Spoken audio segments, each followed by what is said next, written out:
Hi friends, എല്ലാവർക്കും എൻ്റെ ചാനലിലേക്ക് സ്വാഗതം. ഞാൻ ഒരു കൊഞ്ച് റോസ്റ്റും കപ്പ ഇടിച്ചതുമാണ് കാണിക്കാൻ പോകുന്നത്. നമുക്ക് എല്ലാവർക്കും കപ്പ ഏറ്റവും ഇഷ്ടമുള്ള ഒരു സാധനമാണ്. കേരളീയരുടെ എല്ലാം ഇഷ്ടപ്പെട്ട ഭക്ഷ്യവസ്തുവാണ് കപ്പ. എത്ര കഴിക്കണ്ടെന്ന് വെച്ചാലും ഡോക്ടർമാർ പറഞ്ഞാൽ പോലും നമ്മൾ കഴിച്ചു പോകും. അതാണ് കപ്പയുടെ ഒരു വിശേഷം.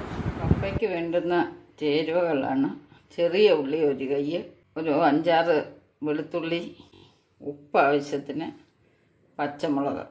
ഇവിടെ ഞാൻ കാന്താരിയാണ് എടുത്തേക്കുന്നത്. പച്ചമുളക് ഉള്ളവർക്ക് പച്ചമുളക് എടുക്കാം. കരിയാപ്പില, പിന്നെ തേങ്ങ. ഇതെല്ലാം അവരവരെടുക്കുന്ന കപ്പയുടെ ക്വാണ്ടിറ്റി അനുസരിച്ച് വേണം ചേരുവകൾ മാറ്റം വരുത്താൻ. ഇനി നമുക്ക് ഈ ചേരുവകളെല്ലാം കൂടി ചതച്ചിട്ട് തേങ്ങ ഞെവിടി എടുത്താൽ മതി.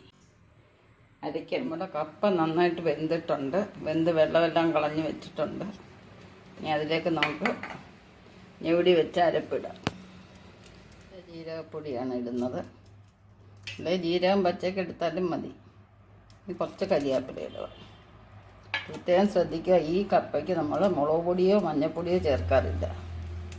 കടുക് തടിക്കാൻ വെളിച്ചെണ്ണ ചൂടായിട്ടുണ്ട്. ഇതിലേക്ക് നമ്മൾ വറ്റിട്ട് മുളക് കപ്പയിലോട്ട് ഇതാണ്. ഈ അരപ്പിൻ്റെ പച്ചയൊന്ന് കളയുന്നതും വരെ നമുക്ക് ഒരു 2 മിനിറ്റ് സ്റ്റവിനായിട്ട് ഇടിച്ച് അരപ്പെല്ലാം കൂടെ യോജിപ്പിക്കുകയാണ്. കപ്പ ഇടിച്ചത് റെഡി ആയിട്ടുണ്ട്. നമുക്ക് ഡിഷിലേക്ക് മാറ്റാം. കപ്പ പല രീതിയിലും എടുക്കാൻ നോക്കും, പക്ഷേ ഇങ്ങനെ എടുക്കുന്നതിൻ്റെ ടേസ്റ്റ് ഒരു പ്രത്യേകതയാണ്. അപ്പോൾ ഈ വീഡിയോ എല്ലാവർക്കും ഇഷ്ടപ്പെട്ടെന്ന് വിചാരിക്കുന്നു. നെക്സ്റ്റ് ഒരു വെറൈറ്റി ആയിട്ട് അടുത്ത വീഡിയോയിൽ കാണാം. Bye bye.